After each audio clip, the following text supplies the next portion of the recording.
क्या आपने कभी गौर किया है कि डर इंसान से कुछ भी करवाता है?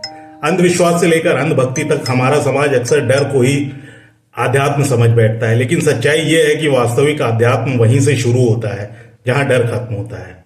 आध्यात्म का मतलब हजारों दिए जलाना या बिना सोचे समझे मंत्र जपना नहीं है, बल्कि ये पूछना है कि क्यों। असली आध्यात्म अंधे अनुसरण में नहीं, बल्कि साहसी जिज्ञासा में बसता है। जब हम डरते हैं तो बिजली से भगवान बना लेते हैं, बीमारी से भूत और संयोग से चमत्कार। लेकिन जब जिज्ञासा आती है तो अंधेरा छटने लगता है। सोचिए, इतिहास के हर महान व्यक्ति ने, चाहे वो बुद्ध हो या आइंस्टाइन, शुरुआत सवाल से ही की थी, डर से नहीं। जिज्ञासा कहती है मैं समझना चाहता हूं, डर कहता है मत पूछो वरना सजा मिलेगी। और यहीं से अंधविश्वास पनपता है, डर में, चुप्पी में और बिना सवाल किए हुए विश्वास में। लेकिन जिज्ञासु मन श्रद्धा का अपमान नहीं करता, बल्कि उसे गहराई देता है। वह अंधविश्वास को समझ में और कर्म कांड को जागरूकता में बदल देता है। असली आध्यात्म जीवन से भागने में नहीं, बल्कि उसे पूरे होश के साथ जीने में है।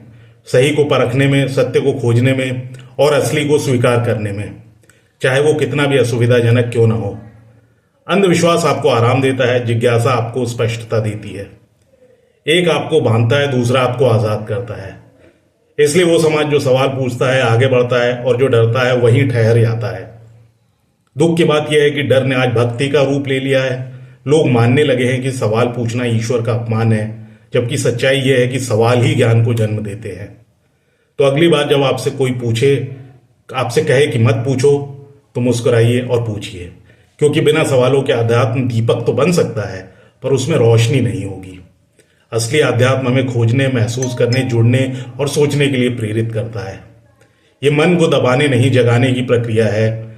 याद रखिए, अंधविश्वास आपको छोटा रखता है, डर आपको चुप रखता है, लेकिन जिज्ञासा आपको ब्रह्मांड से जोड़ देती है। असली शांति मंदिर की दीवारों में नहीं, बल्कि उस साहस में है जो सवाल पूछने की हिम्मत करता है। और यही सच्चा अध्यात्म है, और यही सच्ची जागृति।